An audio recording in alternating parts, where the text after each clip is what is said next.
शिव पुराण के श्रवण से देवराज को शिवलोक की प्राप्ति तथा चंचुला का पाप से भय एवं संसार से वैराग्य।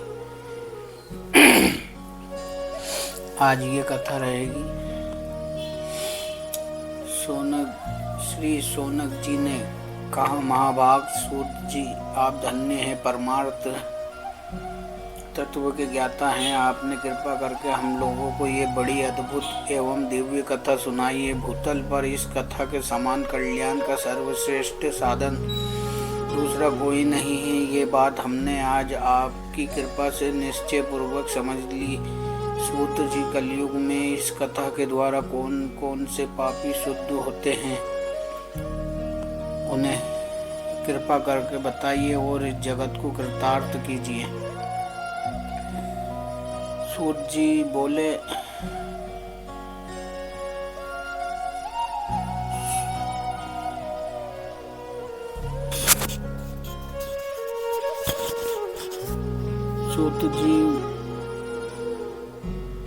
मुने, जो मनुष्य पापी, दुराचारी, खल तथा काम, क्रोध आदि में निरंतर डूबे रहने वाले हैं, वे भी इस पुराण के श्रवण पठन से अवश्य ही शुद्ध हो जाते हैं। इस समय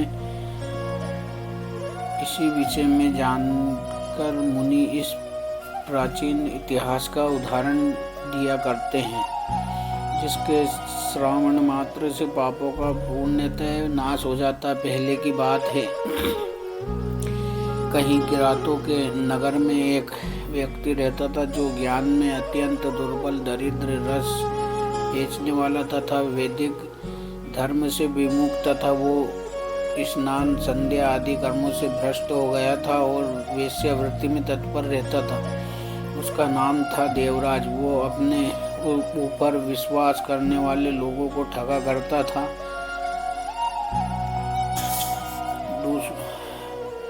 सभी को ठगकर उनका धन हड़प लिया करता था, परंतु उस पापी का थोड़ा सा भी धन कभी धर्म के काम में नहीं लगा था। वो वेश्यागामी तथा सब प्रकार से आचार भ्रष्ट था। एक दिन घूमता घामता वो देवयोग से प्रतिष्ठानपुर झूसी प्रयाग में जा पहुंचा। वहां उसने एक शिवालय देखा, जहां बहुत से साधु महात्मा एकत्र हुए थे। देवराज उस शिवालय में ठहर गया, किंतु वहां उस व्यक्ति को ज्वार अर्थात बुखार आ गया। उस ज्वार से उसको बड़ी पीड़ा होने लगी। वहां एक ब्राह्मण देवता शिव पुराण की कथा सुना रहे थे। ज्वार में पड़ा वो देवराज के मुखरबिंद से निकली हुई उस शिव कथा को देवराज ब्राह्मण के मुखरबिंद से निकली उस शिव कथा को निरंतर सुनता रहा। एक मास के बाद ज्वार से अत्यंत पीड़ित होकर चल बसा। यमराज के दूत आए और उसे पासों में बांधकर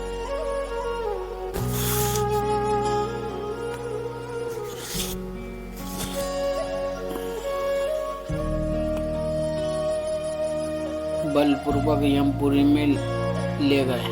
इतने में ही शिवलोक से भगवान शिव के पार्षदगण आ गए। उनके गोर अंग कपूर के समान उज्ज्वल थे, हाथ त्रिशूल से सुशोभित हो रहे थे। उनके संपूर्ण अंग भस्म से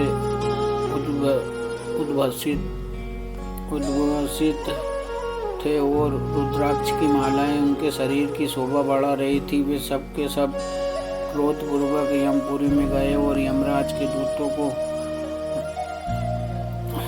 हटाकर उन्होंने देवराज को अपने पास ले आए और अत्यंत अद्भुत विमान पर बिठाकर जब वे शिवदूत के लाल जाने को उद्युक्त हुए, उस समय यमपुरी में बड़ा भारी कोलाहल मच गया। उस कोलाहल को सुनकर धर्मराज अपने भवन से बाहर आए। साक्षात दूसरे के रुद्रों के समान प्रतीत होने वाले उन चारों दूतों को देखकर धर्मज्ञ धर्मराज ने उनका विधि पूर्वक पूजन किया एवं ज्ञान दृष्टि से देखकर सारा वेदांत जान लिया। उन्होंने भय के कारण भगवान शिव के उन महात्मा दूतों से कोई बात नहीं पूछी, उल्टे उन सबकी पूजा एवं प्रार्थना की। तत्पश्चात वे शिवदूत कैलाश को चले गए और वहां पहुंचकर उन्होंने ब्राह्मण व्यक्ति को दया के सागर शाम शिव के हाथों में दे दिया और वहां पर भगवान की शरण में रहने लगा। शिव पुराण की कथा श्रावण मात्र से देवराज को शिवलोक में आश्रय प्राप्त हुआ। शिव पुराण में अनंत कथाएं हैं और शिव का प्रेम अटूट है। शिव महाकाल है तो बाबा भोले भी है। वो इतनी जल्दी प्रसन्न होते हैं और वर प्रदान करते हैं जितने अन्य भक्तियों के बाद प्राप्त होता है। तो बोलिए हर हर महादेव, जय शिव शंभु, ओम नमो नारायण।